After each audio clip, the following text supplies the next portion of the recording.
It's one of those stories that lingers in your mind long after you've heard it, not because of what we know, but because of everything we don't. This is the story of Lars Mittank, the man who ran from an airport and vanished into thin air. Lars Mittank wasn't the kind of man who just disappeared. At 28, he was like anyone else, full of life, adventurous, and looking forward to a summer escape. In July of 2014, he and a group of friends traveled from Germany to the sunny beaches of Varna, Bulgaria. For a few days, it was all laughter, drinks, and late-night swims in the Black Sea.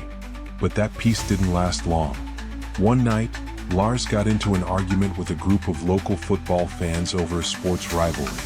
The confrontation escalated, and before anyone could step in, Lars was punched, hard, on the side of his head. The blow ruptured his eardrum. A local doctor gave him antibiotics and warned him not to fly until the injury healed. So, while his friends returned home, Lars decided to stay behind for one more day. The next morning, he called his mother. His voice trembled. He whispered, "Mom, I don't feel safe here. People are following me." She tried to calm him down, suggesting he rest and return home as soon as he could. But Lars's fear only seemed to grow.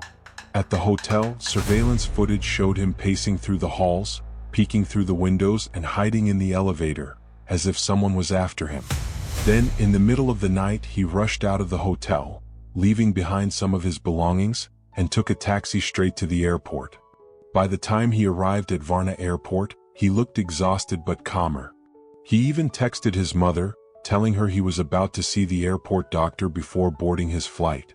But then, something happened. No one knows what triggered it, but in the middle of his visit with the doctor, Lars suddenly jumped up, panic in his eyes, and shouted something before sprinting out of the examination room. Airport security cameras caught everything. He ran out of the terminal, leaving behind his backpack, wallet, phone, and passport. Outside, he dashed across the parking lot, climbed a fence, and disappeared into a field of tall grass. That was the last time anyone saw Lars Mittank alive. Authorities searched the surrounding woods for days. Dogs, helicopters, volunteers.